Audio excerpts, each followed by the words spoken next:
preach, I'll handle things.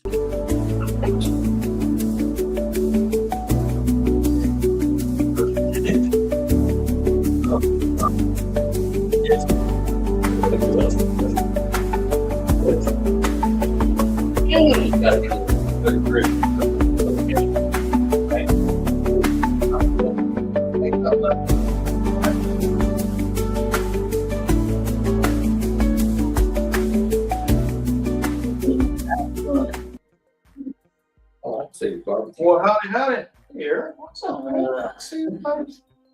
What's going on, boy? Oh, to be cautious. All right. Well, welcome to the Saturday. Was it Sunday? Sunday night. Bible study here. Have you not read? And we're on our 12th part. 12. We've done 12 weeks, or not consecutively, but 12 weeks of Leviticus. And it's been good. It's been fun. It's been real fun. And we've been talking about handling snakes. Maybe we'll Clint over here wants to start a snake handling business. So if you have a snake, you want to get rid of snakes, he's there for you. Start his own ministry. He needs a preacher. He needs a preacher. He needs a preacher that likes snake handling things. Ooh, that can be you, Jason. So, no, I'm not the snake handling preacher. No. Mm-mm. Paul said he would, but he's got to put his gloves on first because they might bite him. Yeah. Cool. Like on those bee suits, snake suits. Yeah, I'm not for it. Y'all go for that. So we're not going to be talking about snakes tonight. We're going to be talking about holy things. Let's see what all we got. Just scan through. We got holy things, acceptable offerings. That's all chapter 22. And then we get to a feast, which may be a little bit more interesting. And I have a little printout I didn't give everybody because I didn't realize people be here. I'll put it on the other side. I had to do it twice, yeah. Pretty interesting. We'll maybe reference that later on. But that's not till chapter 23. We'll look at some of these feasts. Yeah, so that's kind of where my brain's going. Trying to tackle 22, 23 tonight, at least. And move on from there. So, everybody doing good? Yeah? Oh, yeah. Been doing good? Any prayer requests? Pray for? I would job interview Tuesday. Job interview Tuesday. Okay. Yep. Home interview. We got homes we need. We got jobs we need. You got a job, right? Yep. Yeah, a job. All right. The home, the job. Mm-hmm.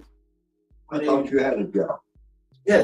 He needs a job. Yeah, I just need the home. My son and his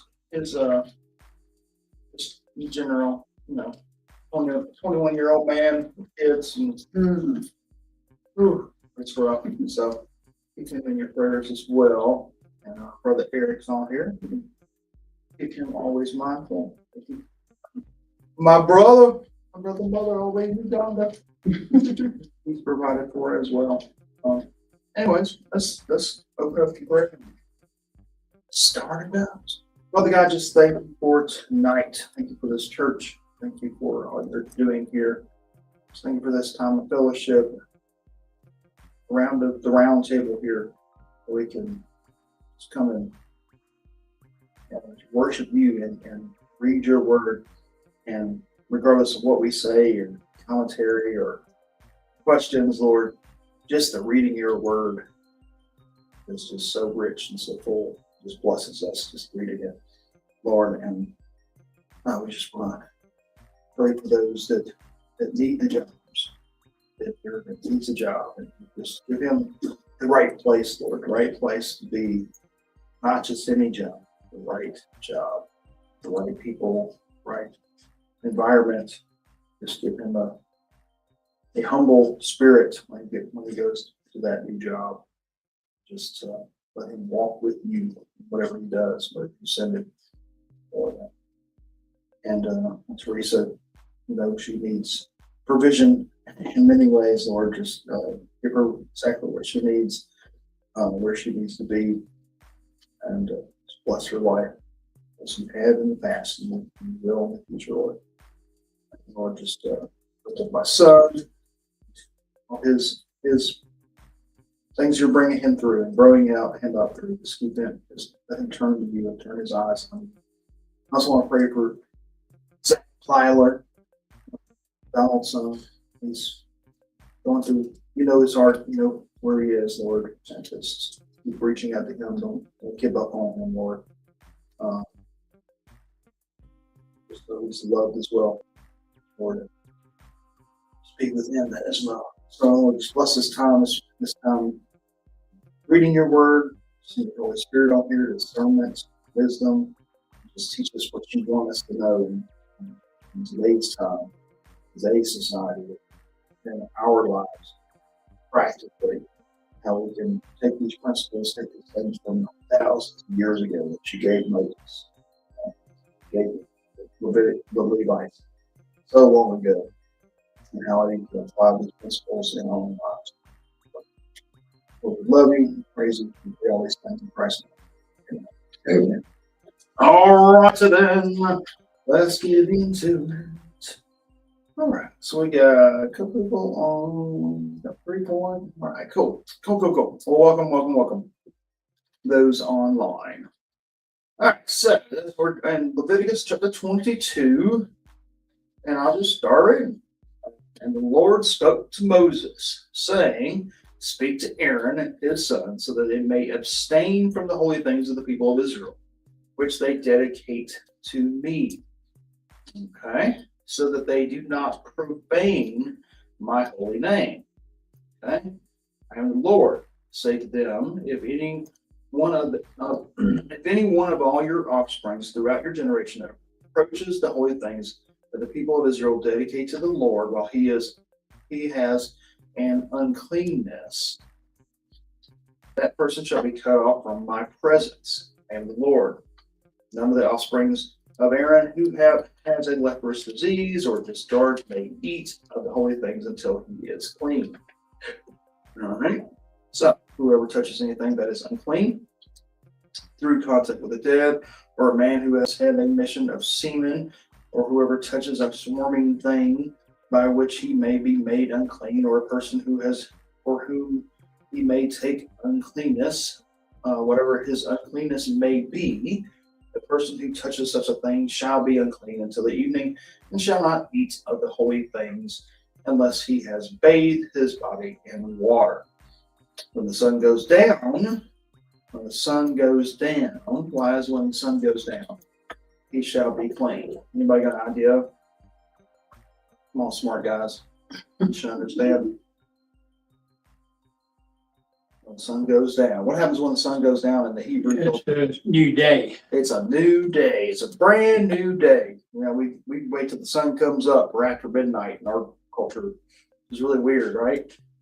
I mean, one problem, my wife was playing with my daughter. She's 19 and she's going out to like IHOP and stuff with her friends at midnight.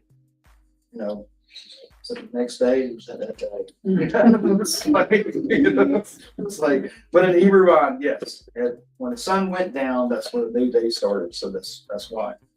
You have a fresh new start that new day, right? So when the sun goes down, he shall be clean, and afterward he may eat of the holy things, because they are his food. Why are they his food? Because these are the Levites, right? These are the priests, and this is how they sustain themselves. This, part of the sacrifices, a portion would be given to the family, to the priest and his family. He shall not eat what dies of itself or torn by beasts. And this is kind of a reiteration of things we've read before in general for everybody, but specifically for these priests. And when they're handling the holy things of God, holy sacrifices that are presented for God, for the sin offerings or trespass offerings or their fellowship offerings or whatever, so when they're doing this, they need to be clean. They need to make sure they're ready for service, right? So he shall not, I'll go back to 8, he shall not eat what dies with silk, or is torn by beasts, and so make himself unclean by it. I am the Lord. They shall therefore keep my charge, lest they bear sin for it and die thereby when they profane it. And the Lord who sanctifies them. Okay, so all right, let's back up here. So there's a difference before. So they do this. If they come with the uncleanness, it could be a serious thing. Just like we were talking about with like Yom Kippur with the Day of Atonement, which we'll get to the fifth feast and stuff hopefully tonight. There were the priests that do this ritual cleaning, get completely cleaned up and get as holy as possible before he made that big yearly atonement sacrifice and provision for the whole nation of Israel, right? And it was a big deal. Remember, I was talking about how they actually had a string on his ankle or whatever, to be able to pull him out in case he died before the Lord.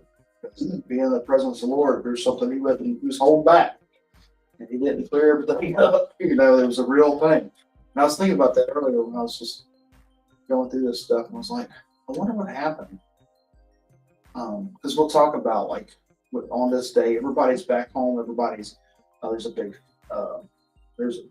a big mournful like for their sins. There is a very solitude. Like a lot of these other feasts are happy times and all, but this day they're mourning with the things they've done. Those kind of things. There's a fasting going on. What would happen if you heard, oh, the priest died and he was trying to go make atonement for everybody? Well, I wonder what they did. It's like, oh, okay, next priest, come on in. I don't know. I have no idea if it ever happened that way. Not be a good thing. So it's a serious thing. And we talk about that principle that people that are in ministry, which are all to be priests, right? For the new covenant, we're all called to a higher calling, and how important it is to, especially when you're handling things of God and doing things for God, that you're doing out of the right heart and a clean heart. And Jesus also points out exactly where it was. Eric can help me out with that. That even when we come to pray, that we need to, we come to pray and we've got a grudge against our brother, before you make your sacrifices, before you come to God, if you got a grudge against somebody, you need to go settle that before you come to him. It's the same principle here. As priests, as holy people, as sons and daughters of the Most High, we are called to be as holy as possible. You know what I mean? Not to have those grudges, not to lay all those things at Jesus' feet at least, but also to settle what we can. We're also called to do that too. Do what you can on your own provision too. So, all right. I think, is there anybody have any more question about this section here? You get the principle that they have to be clean and holy and as possible when they're handling the things of God, the sacrifices, honoring these things. I mean, the same. How can we apply that to like church, Melvin?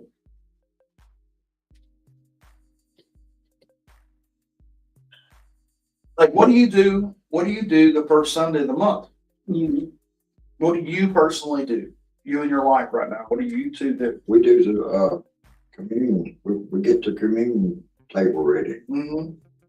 Yeah, and when you're doing that, I challenge you to look at it like this. It's like you are that priest preparing those things. This is holy things. This is for God. This is a holy thing.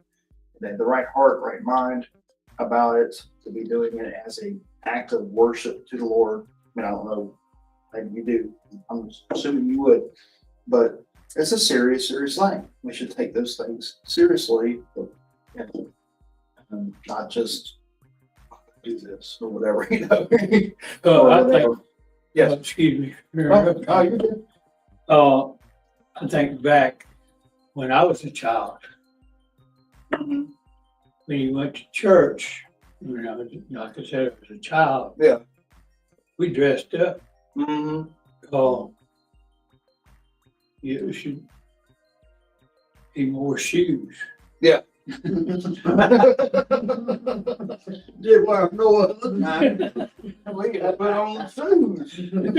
We looked at all which school was out. You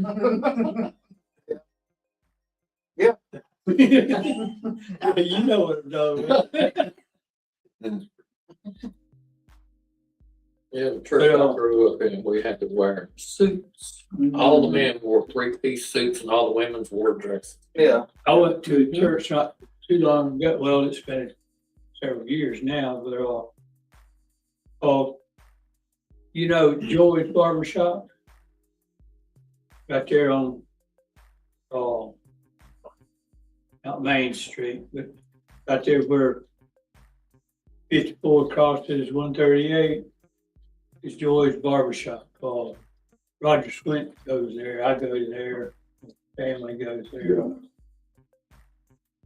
Anyway, they invited us to their church one time, and I put on a tie, and you know, Marshall, he dressed better than me. But every man there had on a full suit, and the women were all decked out. And I mean, it's a beautiful church. It's the nicest church I ever been in. I mean, Yeah. but that's the way they do it. You dress fit to kill when you go in there. Yeah. We don't too much. I mean, everybody I think here has the same principle.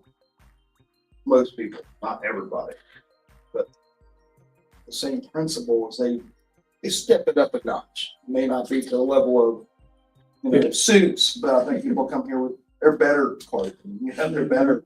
They don't come in here Better most gym of the time. shorts. They're They're better gym shorts. They're better gym shorts. Yeah. There was one person that was coming for a while that did not. Kind of bugged me personally, but it doesn't come. So, but I'd really come, like that, and not at all. You know what I mean? So, but we've talked about it before too, about that whole balance of, all right, we want to be the stick in the mud, legalistic kind of church where you walk in the door and you come in, with a t-shirt on or whatever, you're, oh no, get the dirty looks. Or you want to be the church that, okay, come as you are, and then as you get sanctified, what Paul's going to be talking about in this next series is going to basically talking about that, about being saved, and that salvific effect of that initial salvation, and sanctification, that process of sanctification, what it means to be transformed. And I think you actually see that. And as people become more mature in the faith, they start wanting to honor God more, in different ways, and doing more for God, and they even should expound it out into their daily walk in life and work, right? Into the workplace, right? Do not conform to the patterns of this world, but be transformed by the renewing of your mind. Yes, sir. So I think that may be one of the verses he stopped. So that's been popping up a lot lately. Actually, it's in my book. I've been listening to that as well. I'm listening to my Joey Martin, who was just talking about that. So, all right, well, let's move on before we get stuck in the mud. We got 9 verses done in 19 minutes. So, all right. So a lay person.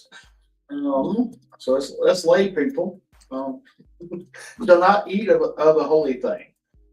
No foreign guests of the priest or hired workers shall eat of a holy thing. So these holy things, remember, a portion of these sacrifices, not all of them, you had the complete burnt offering, we completely burned up.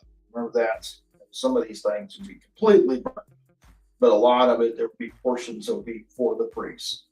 The portion that was offered to God would be, there would be a provision for the priest and his family. So we're getting a little technical here. That the lay person, so nobody else can eat this holy things that was given to God. No foreign guest of the priest or hired worker shall eat of the holy thing. So if they're in the house, they're visiting with them, they're dorming with them. I'm sorry, you might get your, go to McDonald's or something. We're eating this bowl or whatever, tonight, and you can't have them. But if a priest buys a slave, oh boy. So a priest buys a slave and his property for money, the slave may eat of it, and anyone born in his house may eat of his food. Okay. This is one of those troublesome things, right?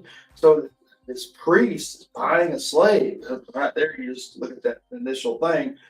You're like, what? They actually condone slavery.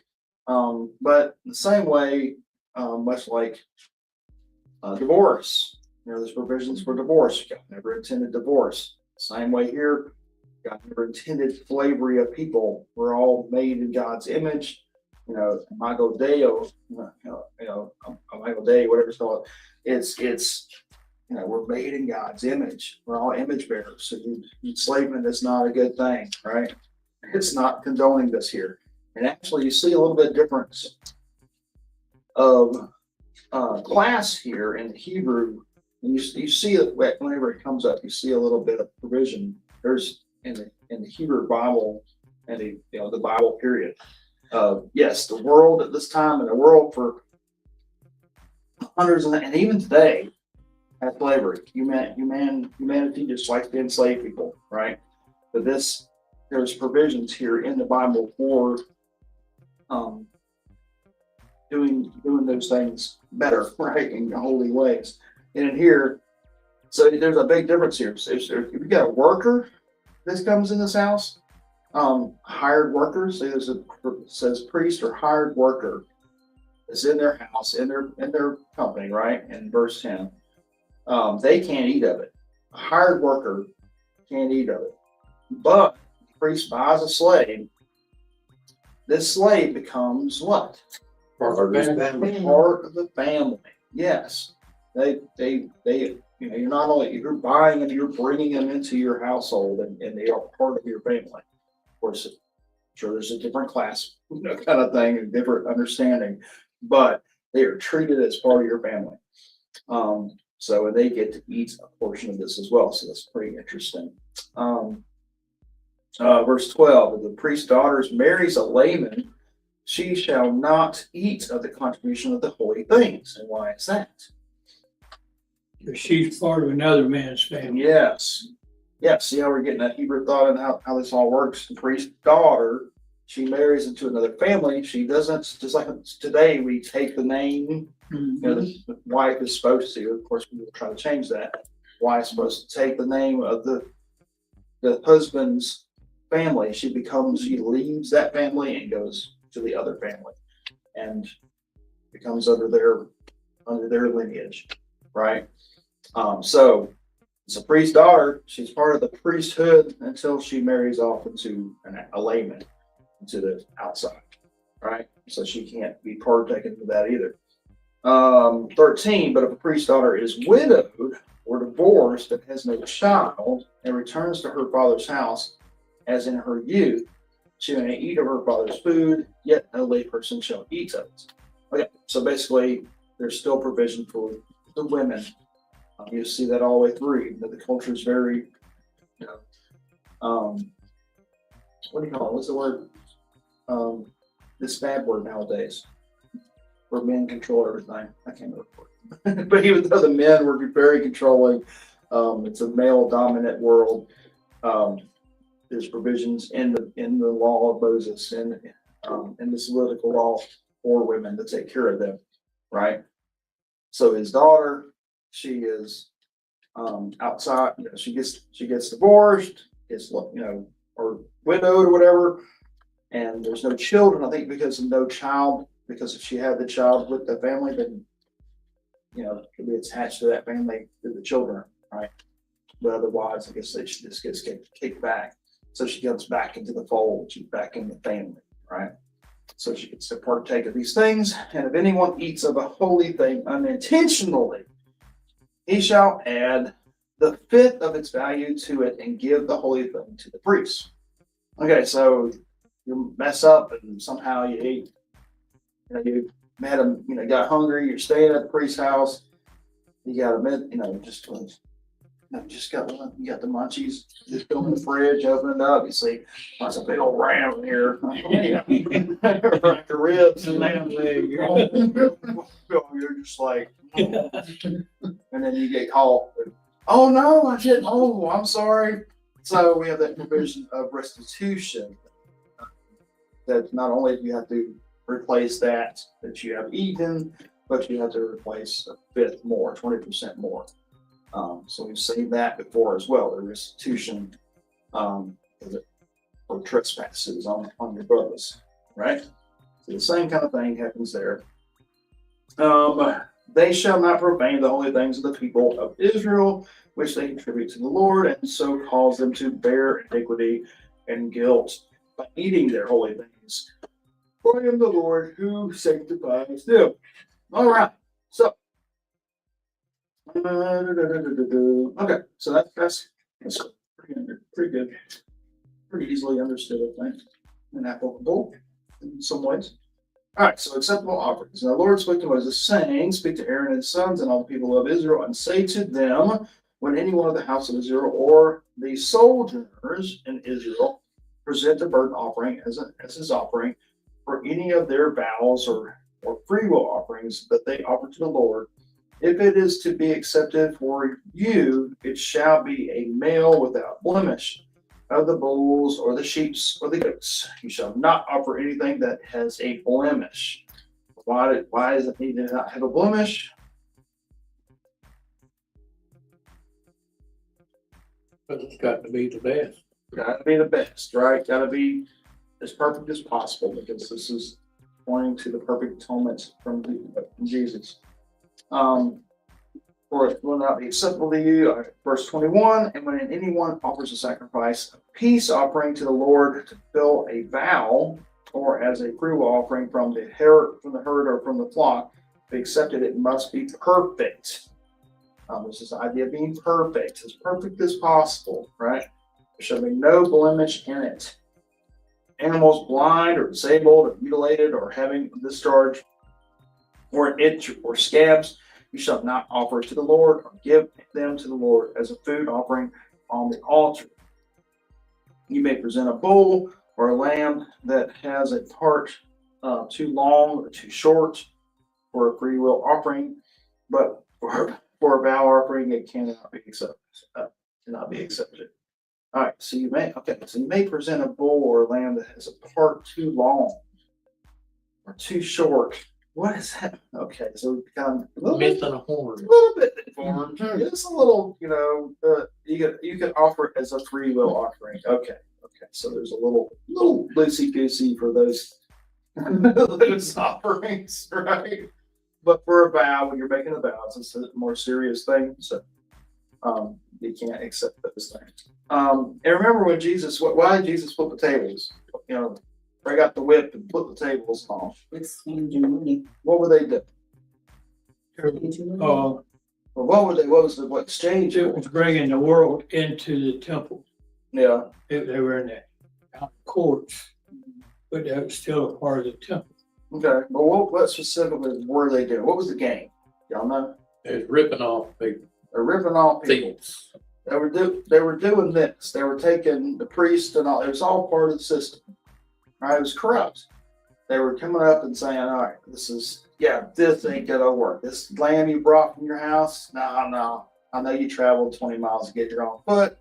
That's not gonna work. You're gonna have to get something more acceptable." So we're gonna sell you one. So we're gonna sell you one. This is what the game was. Yes, this is exactly what the game was.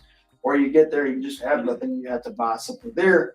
It's kind of like going to like Six Flags, or the movie theater or whatever. You go in there, they tell you don't bring your own food, don't bring nothing with you. And when you get in there, they're gonna just overcharge you like crazy. It's the same game.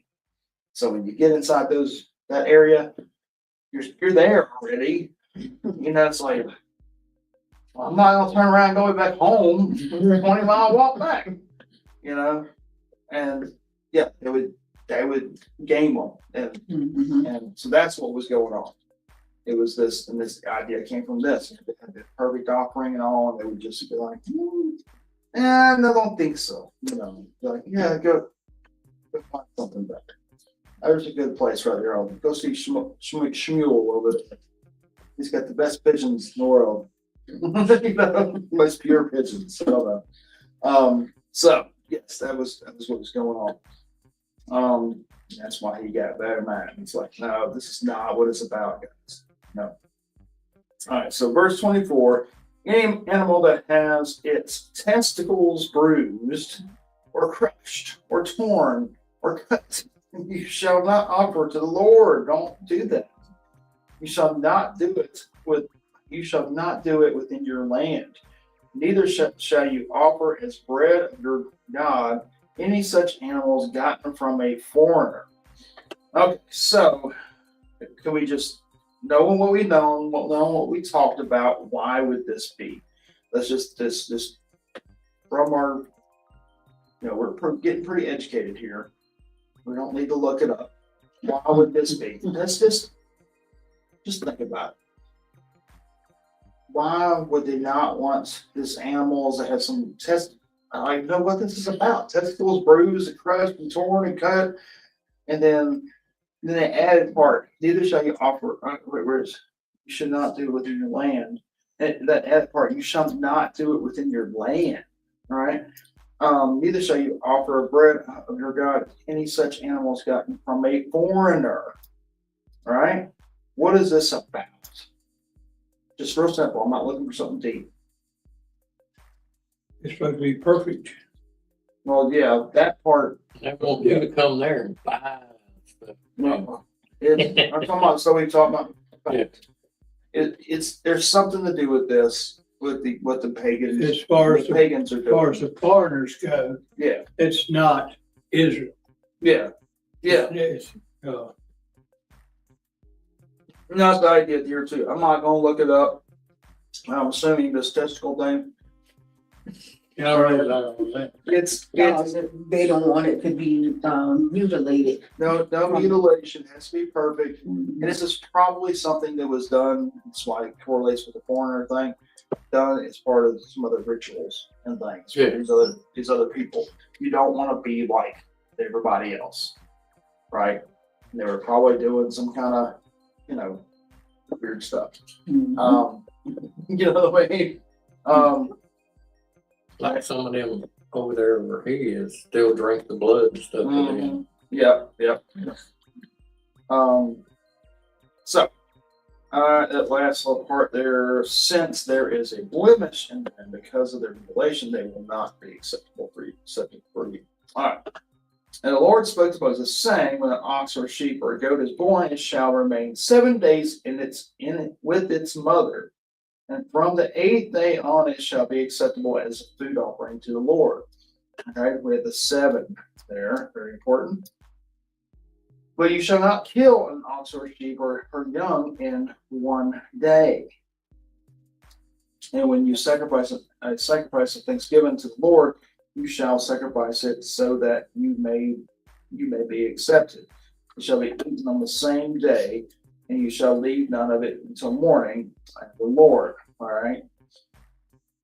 And while we not leave things in the morning, that's kind of a principle we see over and over again too.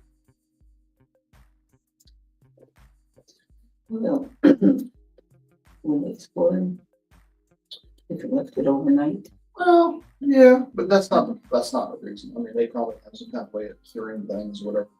It's mainly because That would be yesterday's offering. yesterday's offering. And remember, we're talking about provisions of, God providing day by day. That whole principle of Yeah, like the manna. like the manna kind of thing and all. So you need to eat it today. Don't leave no leftovers, because God's going to provide tomorrow. That same principle is written and instituted in everything you're doing, all the practices. That same kind of principles are over and over and over instituted. And say, I rely on God. He will provide. He's the provider. You don't need to put no leftovers in the refrigerator, because what happens when you put leftovers in the refrigerator, like in my house? Somebody come and Be use there a week later. They grow mold and put fur or whatever else unless dad eats all of it. It's a big gut because he's got to eat all the leftovers. It's like, just don't even put it in there. Just throw it out. You know, let's be Unless like it's ribs. unless it's ribs. Yeah. Wow. Yeah. it. So, verse 31, so you shall keep my commandments and do them. I am the Lord. You shall not pervade my holy name, that I may be sanctified among the people of Israel. I am the Lord who sanctifies you, who brought you out of the land of Egypt to be your God. I am the Lord. I think it's important word, a little passage there. I am the Lord who sanctifies you. It's an important principle. Nothing you doing is going to sanctify you. God, the Lord, is going to be the one sanctifying you, right? I think it's an important principle we see here. All right. So, and I mean, overall, when you go through these things, you see those principles, because a lot of people try to point out, it's different God, Old Testament and the new God. That the Hebrew faith is a faith of works. It's a works faith, based religion. But you really start digging into the whole Old Testament, you really read it, and dive into it. It's not a works-based religion. It is a faith-based religion. You're doing these things because you love God, because you honor Him. You're doing these things as an act of worship, as an act of repentance. All these things are still that, in the same way with us. Christianity, following Christ, the same way even still today, is not a works-based thing. In the church and doing Bible study, doing the uniform thing for the kids thing, whatever, helping the poor, needy, whatever else does not save you, right? It's not a works-based thing. These sacrifices, these practices did not save them. It was the Lord who sanctifies them and saves them. And then our response is through our love for God and His sanctification of us and our as we become more and more, like Paul's going to be talking about, that transformation that happens in our lives was the result. The result is we will want to go to church and do Bible study and and help out people and love on people, and be more giving and all those things, right? That's the results. Those things don't save us. A lot of times in a lot of Christian traditions, they get caught up in our own human thing, make these policies. You've got to do this, this, and this. Otherwise, it ain't right. You can ask anybody on the street, Mhm. you think you're going to heaven? Mm-hmm. And they're going to say, yeah. Yeah. So you ask them why. They're going to start naming. Yeah. Because I'm a good person, right? That's the worst thing in the world for you to think. If you want to be doomed to hell, think you're a good person. That's one of the worst things. I mean, it's you have to realize that you're not. None of us are. All right, so that was chapter 22. Is that good? That's pretty good. We got 39 now. Sorry, all right, we're not going to cover all these feasts, obviously, but all right, so the feast of the Lord. The Lord spoke to Moses, saying, speak to the people of Israel and say to them, these are the appointed feasts of the Lord that you shall proclaim as holy convocations. They are my appointed feasts. So what does convocations mean? Anybody have a different word there?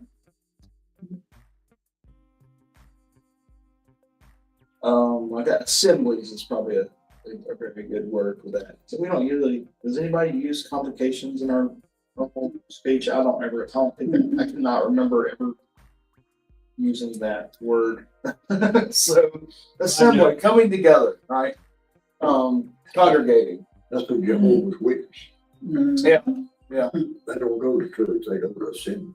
Yeah, Yep. yeah, well, we assemble, that's what we are, we come together, coming here, we're assembling. We come together Wednesday night and eat, feast, right? We're assembling together. It's an appointed feast of the week, that's what we're doing, right? So, what were you saying, brother? Was there something on that? Yeah, my notes say various feasts belong to the Lord and emphasizes divine participation with the community. Mm. That's what we do when we come before the Lord on Sunday.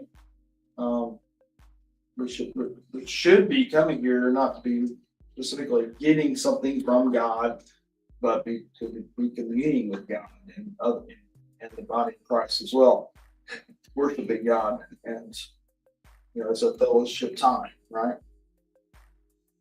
So, Come together for rest, mhm, refreshment, mhm, and remembering with thanksgiving all that He's done for them. mhm, mhm. Yeah, so speaking of rest, the next thing we got verse 3 here is the Sabbath. So 6 days shall work be done, but on the seventh day is a Sabbath and a solemn rest, right? Holy convocation. So this is a holy assembly, a time of communion with God, right? You shall do no work. It is a Sabbath to the Lord in all your dwelling places. All right. So and by the time Jesus comes around, they really take this time that was given. The Sabbath was for man, right? God did this for us to give us that day off time,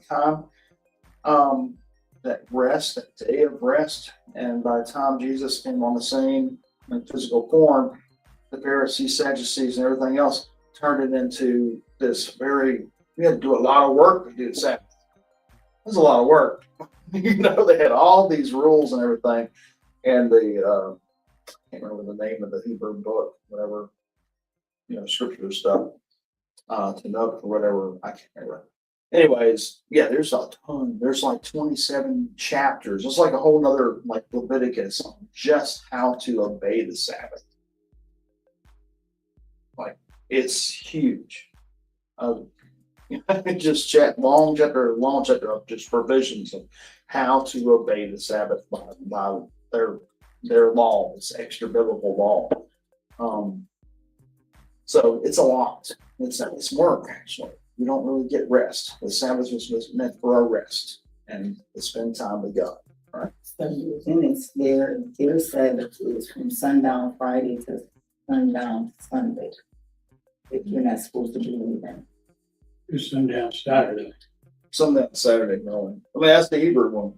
That's what. Yeah, that's the Hebrew, but I'm talking about when I was 7 days. It was, like Steve said, sundown Friday to sundown Saturday. Yeah, that's the same way in Hebrew. Mhm. That's what it is, because it starts Friday night.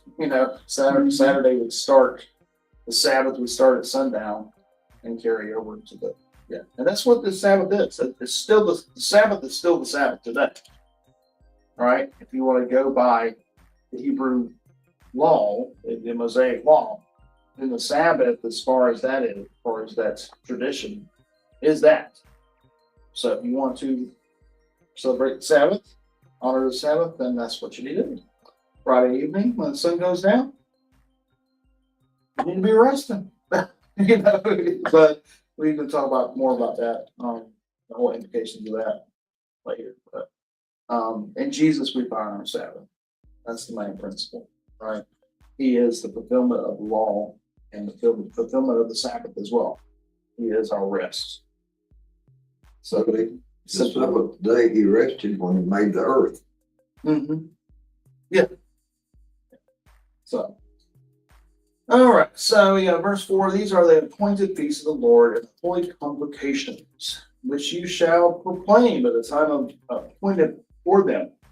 In the first month, on the 14th day of the month, at twilight, so at sundown, right, is the Lord's Passover. What's the Lord's Passover? What is that? It's when in Egypt when the had to put blood on the Door posts and lintels. Yeah, yeah. That was the Passover, right? 'Cause God was either himself or an angel of death or whatever came through and killed all the firstborn males, whatever, in the households. Of course, God made a provision for those that were obedient to cover their lentils with that lamb. With that before as well. So this is a celebration of that, a feast for that. And on the 15th day of the same month in the feast of unleavened bread to the Lord, for the 7 days you shall eat unleavened breads. All right. And these all kind of, and they'll be interchangeable. This Lord's Passover and the feast of the unleavened bread. When you read through the Bible, they'll be kind of interchangeable because they flow together. So in the first month, on the 14th day of the month at twilight, is the Lord's Passover. So that's that night, right? That day. And on the 15th day, so that very next day, that same month, the Feast of Unleavened Bread to the Lord. And what's the unleavened bread about? Being ready to go. Yeah, when they remember they had the Passover that night, so they're basically reenacting what happened. So that Passover is when the Lord's passing over, and there's a big tradition, and the kids get to do all these cool things and ask about, ask Dad about what all this means for them and all. They have to go and find, they'll hide leaven of some sort. I don't know exactly, but they'll hide it around the house, so it's like a hide and seek or finding game. They go find the leaven, they get rid of the leaven in the house and all. It's pretty interesting. Does unleavened bread last longer than, is that the reason for it? It lasts longer? No, the unleavened bread is the idea that they didn't have time. So they had the Passover that night, and then Pharaoh said, get out. So they had to pack up and go, right? So they didn't have time for the bread to rise. I got you. Right? So if we go to, what's these places where you go in and make your sandwich? Anyway, my wife always gets flat bread. Yeah. Yeah. That's kind of like the same. That place in the Grange, get the name of it, but they go all through, it's built up like Jerusalem or whatever. Mm-hmm. You go through there and they'll take bread dough Mm-hmm. and they'll bake it on this black rock. Yeah. And everybody gets to eat a little piece of it. Didn't we all go, a bunch of y'all go down there? Yeah. Yeah. I've been there before. I didn't go with. Oh, you didn't go with them? Yeah, they went. It was interesting. Yeah. But the woman that put it on, she knew everything. Even Paul said, she was right on the mark with everything she said. Yeah. It's a pretty interesting game. All right, let's go. As I yawn, as I say, it's oh, so funny. All right, so the piece of unleavened bread. So the unleavened bread, because they had to get out of there. So they're doing this for 7 days. You shall eat unleavened bread, right? To remember all these things, all these feasts and all. To remember what God said for them, right? So on the first day you shall have a holy convocation. You shall not do any ordinary work, right? But you shall present a food offering to the Lord for 7 days. On the seventh day is a holy convocation. You shall not do any work. Okay, so You could work 6 days there, right? yeah. I don't know. I think they're taking off the entire time. So, but on the first day you shall have a holy convocation. You shall So how not can you have do. animals and not feed them for? Okay, well, on the first day you ain't doing nothing. Yeah, but that's what Jesus went to. And when he made the point, it's like this stuff is not to be a stressor to you, right? The stuff is supposed to be a celebration for you. It's not supposed to be hard for you to do these things. And if you got to do some work, you got to feed your animals because they're hungry. Then feed your animals. If you got to cook food for your kids that are screaming over there, because they're hungry, you cook a box of mac and cheese, then cook a box of mac and cheese. It's not, you have to be logical about these things. These things are supposed to be a blessing to these people, not a curse, right? This is supposed to be a celebration of what God's done for them, not a, do this or you're going to die kind of thing. You know what I mean? These things, these celebrations, these are feasts, these are celebrations. These are supposed to be for the Lord, but also for yourselves and communing with God. It's this convocation, right? This assembling and mutual communion. That's the best word I can come up with. It's a communion and fellowship with God and his people, right? So, and of course, I got that little handout thing. It kind of shows, it's not what it's for, but it's what I could find, what I could pop up. And it kind of shows the Passover this is going to be around February, March kind of months. And this is when, and this was the time period that they actually left. Remember when they left Egypt, immediately God's like, he told them, it's like, you're starting your day when you left. Right? When you left Egypt, that's your year. You're starting your year. Your calendar is going to be this. It's going to be different than the rest of the world. Your calendar is going to start when you left. Later on, when they come back out of Babylon, they actually got two different calendars. They got this calendar, and they've got the Babylonian calendar, and their calendar will actually start back like in September or October or something like that. So then they actually celebrate a whole different feast kind of thing when they come back out of Babylon. So, yeah, which sounds kind of strange, but we do the same thing, right? Mm-hmm. How many calendars do we do in our own society? We go by our annual calendar, January to December 31st. January 1st to December 31st. That's a year, right? That's one calendar year. But what can you think of any other calendars that we go by in our society?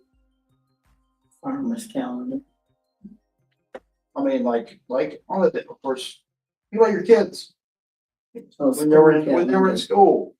We go by that school calendar. It's like that school year is half of this year, half of that year. It starts in September or August now, I guess. Maybe July, some years.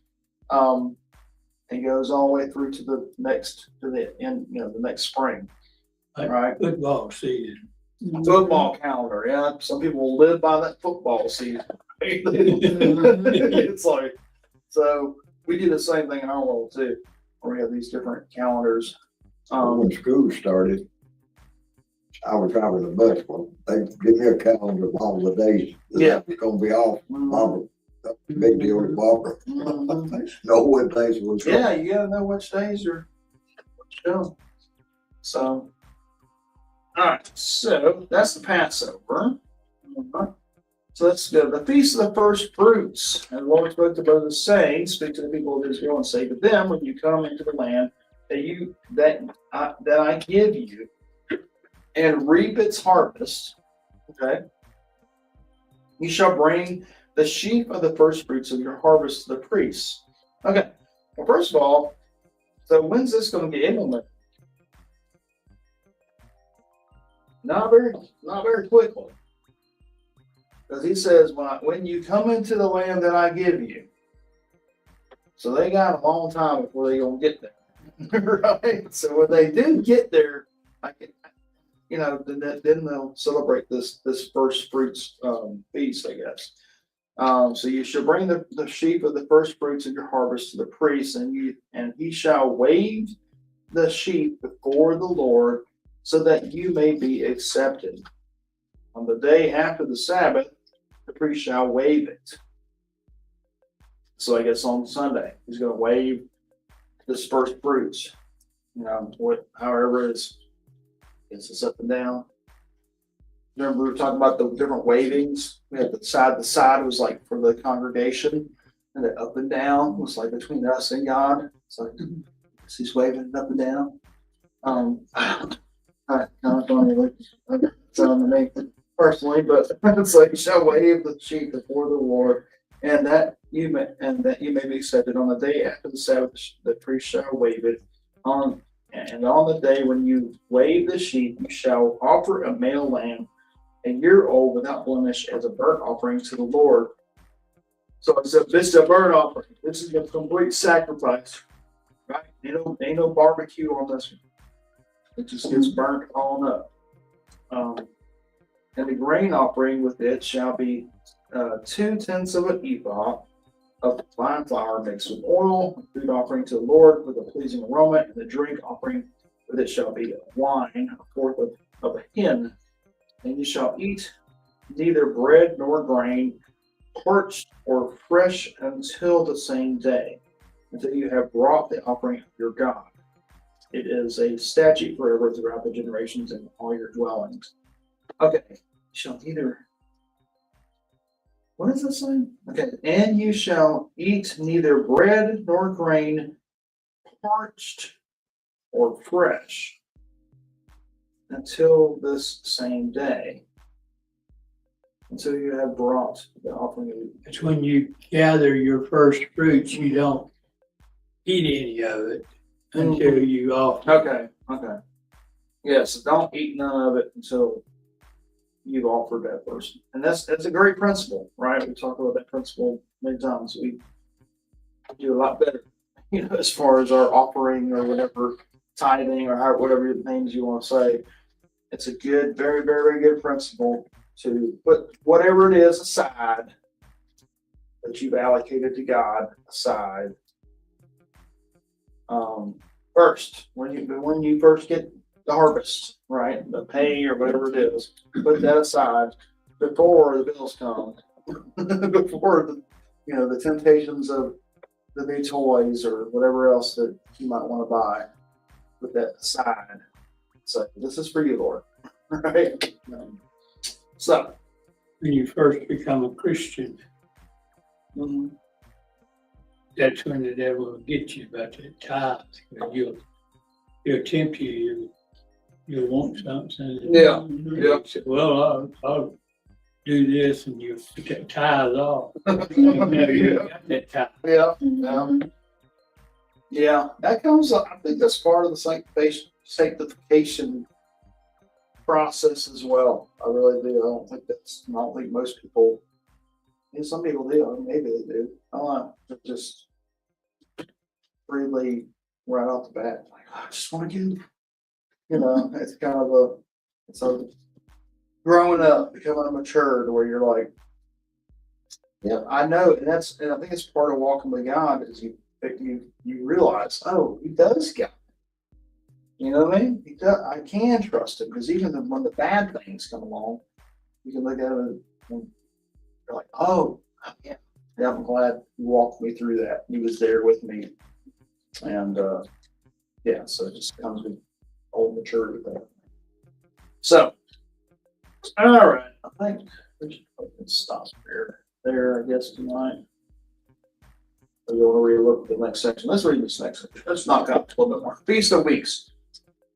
All right, so you shall count 7 full weeks from the day after the Sabbath, from the day that you brought the sheep of the wave offering. Okay, so after this, right after this thing, you're going to count 49 days plus a day.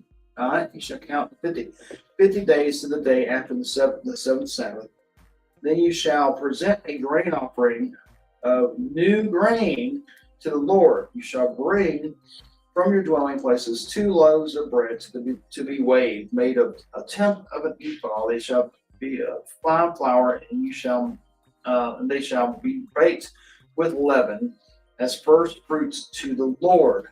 You shall present with the bread 7 lambs, a year old without blemish. Woo! Woo! Lot of food. And 1 bull from the herd and 2 rams. All right. Well, you understand what this is, though, right? Feast. This is a feast. We're feasting, right? We worked all summer long. We go or whatever. We worked the whole planting season. I mean, the whole harvest season. Harvested all this stuff, and we're gonna be feasting. They shall be burnt.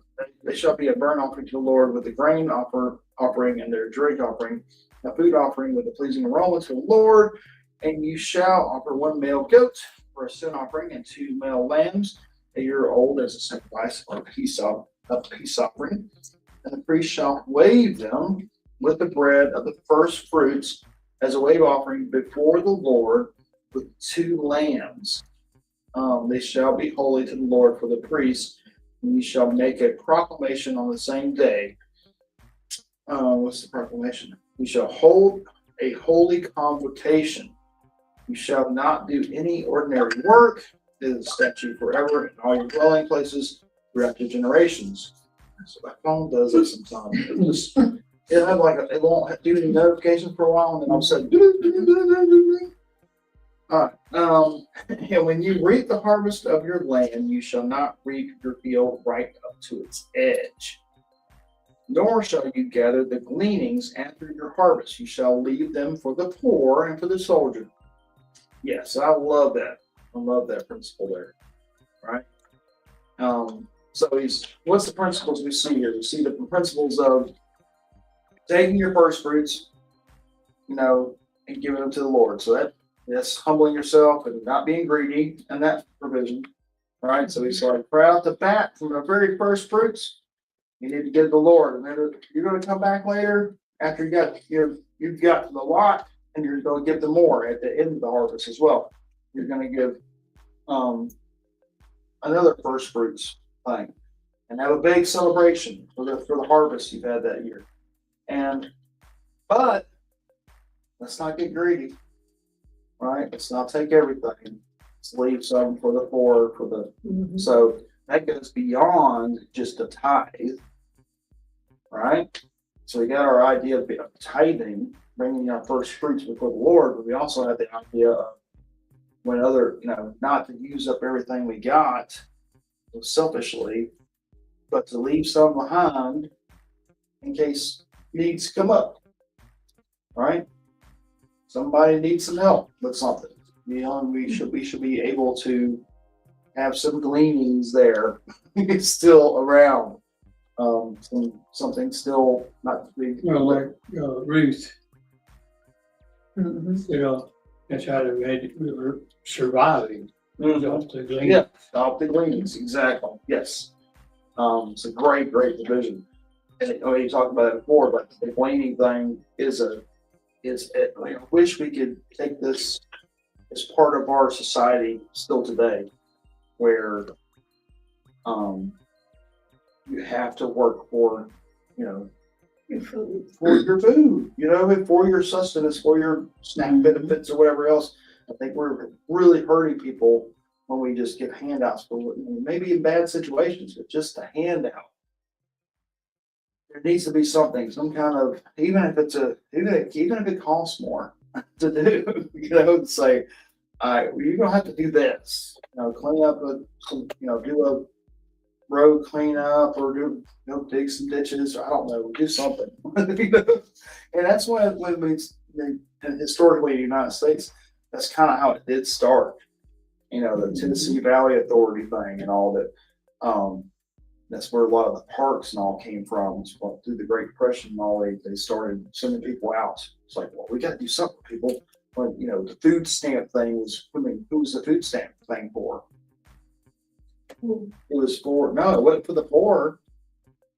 It was for the farmers. All the farmers. It's for the farmers to help them because nobody had the money to get the food, so they did do it. So it's like they weren't.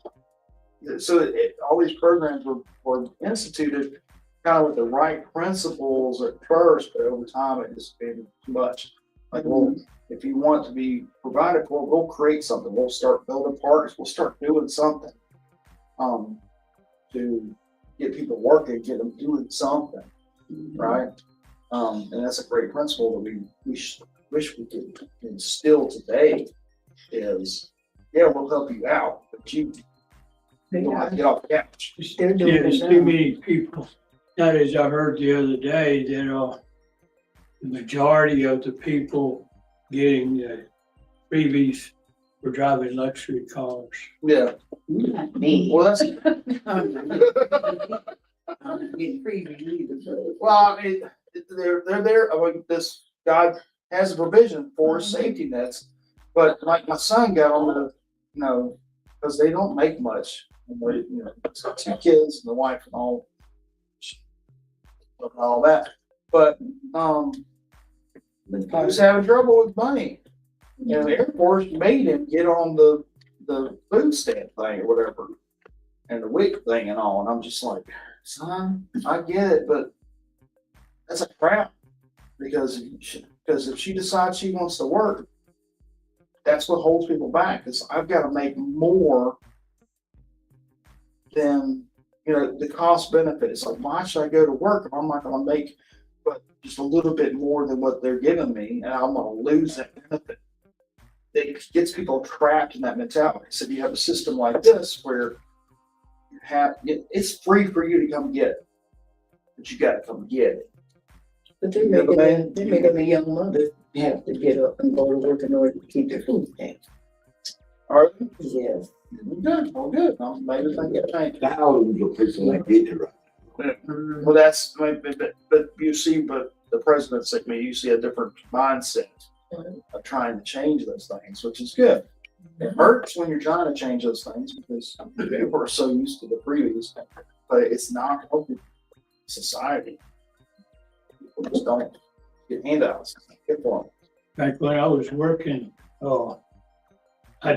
this lady I worked for, she was one of the customers. She had a house, was that at Title 13 or something? She had a rental house. Yeah. Mhm.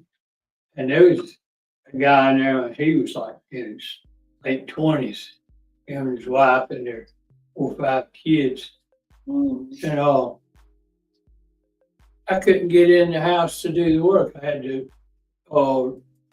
rebuild a bathroom, tile and stuff like that. And till 10 o'clock because they didn't want to get up early.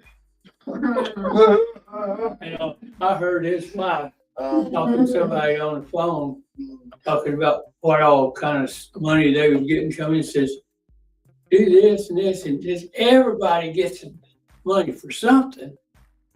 Yeah. Go Well, over to the school in the mornings when they bring the kids to school. Yeah. They don't have Fords and Chevrolets. Jaguars, Yep. Mercedes, and they all of them getting free lunches. yeah. Mhm. Yeah. All right. That's American way. That's American way. So. All right. Why don't you close this out? Thank you, dear Heavenly Father, for this time of gathering to learn more about you and your statutes and how we put them into our lives today. Thank you for the gathering here tonight, Lord. Bless everyone as they're going home. Provide for them and their families and those that know we need help. And Father, help us in our daily lives. And thank you for everything that you have done, past, present, and in the future for us. And help us to bring others into your fold as we have the opportunities to do so. And once again, I thank you for all who have attended this Bible study. And may we continue to come and learn about you more and more. I ask these things in the name of the Father and the Holy Ghost. Amen. Amen. All right. I didn't hear it. I know. I think you fell asleep. About 3 o'clock in the morning. He was sitting there like, 3 o'clock in the morning. this for a long time. Like, He was taking a nap. hey, I'm gonna do a TOT physical tomorrow, so we can do something that's good at work. I don't know. We'll have to talk about it in the morning. But all right, bro. Bye. You gotta do a DOT. Yeah. Oh, you right, bro. Yes, ma'am.